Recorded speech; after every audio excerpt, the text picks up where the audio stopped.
All right, ladies and gentlemen, welcome back to the channel, guys. Today we have a Houston Rocket video. This one is special. The Rockets have finally won a basketball game. We can all rejoice. They beat my Chicago Bulls. Everything is just fine. And I guarantee you this, and this is something I will say because you guys know, I love my Chicago Bulls. I love my Houston Rockets.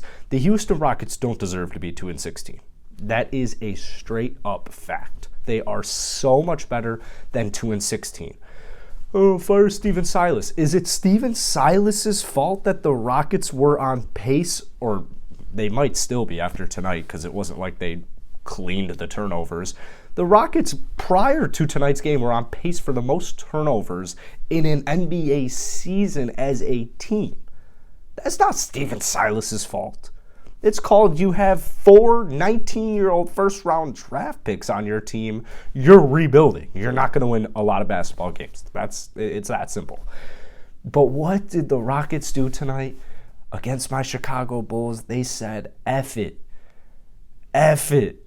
We're winning this basketball game. And it was awesome. It was absolutely awesome. Like, I went into this game kind of thinking it was like a win-win. Rockets win. Bulls win. Like, I'm happy either way. Was I anticipating 118 to 113? Absolutely not. And let's take a look at some statistics here because I've got it pulled up.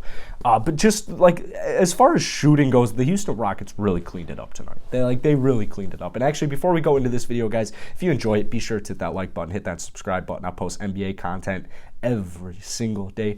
We're trying to hit 9,000 subscribers by the end of the month, so I appreciate all you guys, new visitors and returning subscribers, so I appreciate it.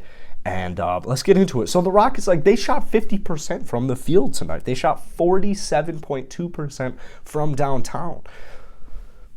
So where am I getting at with that? I'm getting at the Rockets prior to tonight's game. Every single game in that losing streak, pretty much 99% of them, were ugly. Like, the Rockets, of their 16 losses, I believe 4 of them were by single digits. Their losses have been disgusting. I mean, it's, if you have a Houston Rocket fan tell you, oh, the losses, we're playing good, but, we should be 10-9. It's like, what? Good thing not too many Rocket fans are saying that. But what I'm trying to get at here is the Rockets have not shot the ball well ever this whole season. Except maybe that win against the Oklahoma City Thunder, the Rockets have been struggling like hell from downtown, from the field, from free throw line, just all 3 of them. Then you factor that in with, oh, hey, here's 24 turnovers every single night. You combine all 4 of those factors, inefficient shooting and just inefficiency in general, just sloppy turnovers, you're not winning basketball games. So the Rockets, did they have 21 turnovers tonight? Yeah. Are we expecting them to have 21 turnovers for the duration of the season? Hopefully not. I'm not. Am I kind of not expecting it, but am I okay with it during the first 17, 18 games this season? Of course, 100%. People forget, Steven Silas came onto this team with James Harden, Russell Westbrook, and PJ Tucker. Steven Silas came onto this team thinking he's about to go to the Western Conference Finals locked in. He was in for a rude awakening. So I don't want to put all this hate on Steven Silas because tonight, let's take a look at our boys. Man, Jalen Green sucks. Not in context. Jalen Green as a player definitely does not suck. But tonight you did have Jalen only play 11 minutes, and hopefully Jalen Green is 100% good. It's a leg injury. I believe there's still I believe that it's just straight up uncertainty. I believe it's just straight up uncertainty right now. But, Jalen, I'm not too worried because it didn't look, catastrophic. But 11 minutes, the thing is with Jalen Green tonight, and this is what we've talked about all the time, especially on my Houston Rocket Daily channel. The Rockets need to get off to good starts. What did they do tonight? What did Jalen Green do tonight? Jalen Green started off red hot, 4 of 5 from the field, 1 of 1 from downtown, threw in 11 points in just 11 minutes. I mean, Jalen was on pace to drop like at least 20 points tonight. I mean, realistically, he was looking at like 25, 30. Keep in mind, this Chicago Bulls defense is very good. Don't listen to the media, what the media told you in the offseason, like, oh, their defense is lackluster and suspect. Don't listen to it. Don't listen to everything the media says. Use your eyes, use the eye test. The Chicago Bulls have a good defensive unit. And so Jalen Green scoring 11 points in 11 minutes to start it off, helping us contribute 30 points in the first quarter. That's what you need to do against any team in the NBA, but specifically and especially the Chicago Bulls, who heading into tonight were 12-6, and they're just beating on good basketball teams. So moving around the roster, it was just a fundamentally good game by the whole team. And one thing I want to talk about real quick, because I know, like KPJ played really well tonight. The bench squad played pretty well tonight. But I want to talk about specifically real quick about Garrison Mathews, because this is a dude who I've been talking about pretty much every single Rockets video I make. Let's see. 4 of 6 from the field, 2 of 4 from downtown, 5 rebounds, 12 points in 28 minutes for Garrison. Dude, he does it all. And finally, Garrison was making shots. He was making not only threes, but he was making just simple shots, because that was something he was not doing the entire season until tonight. So Garrison does a ton of stuff outside of the stat sheet. Like, if you watch a game before tonight and you were like, if I asked you your thoughts on Garrison Mathews and you hadn't watched a Rockets game and I just showed you his stats, you'd be like, this dude is horrible.